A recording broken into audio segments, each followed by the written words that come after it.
করতে হবে, বিচার আমরা চাই। আর আমি আবার বললাম যে আমাদের আইন রক্ষাকারী সংস্থাকে সব রকম সহযোগিতা করবেন। আবার এই নাম্বারটা আমার আপনি সেভ করে রাখেন। এই নাম্বারটা আমার জাহাঙ্গীর। আচ্ছা ঠিক আছে, ঠিক আছে, আপনি ঘাবড়াইয়েন না, আমরা আছি শক্ত, আমরা শক্ত আছি না, আপনি ঘাবড়াই আমরা নরমই পড়ি। জয় বাংলা, জয় বাংলা।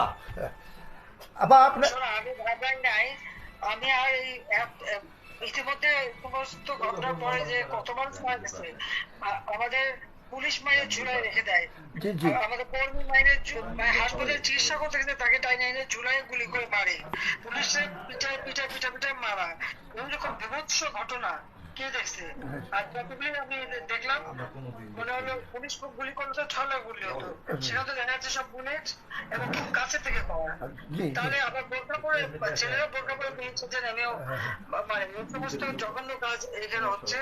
তো যাই হোক, দেশটাকে নিয়ে যে একটা খেলার মানে যে বস্তু পেয়ে যাচ্ছে, এই দেশটা মানুষ রক্ত দিয়ে স্বাধীন করছে, সেটা তাদের মনে রাখা উচিত। আর এত উন্নতি করছে নষ্ট নয়, সেটাও তাদের বিবেচনা করা উচিত ছিল যে তারা তো নিজেই ব্যবহার করবে। আমি তো ব্যবহার করবো না, বা আমাকে ব্যবহার করবো বলে তৈরি করিনি, তৈরি করেছি আমি সাধারণ মানুষের জন্য, মানুষের সেবা দেওয়ার জন্য, মানুষের জীবনটা উন্নত করার জন্য, তাই না?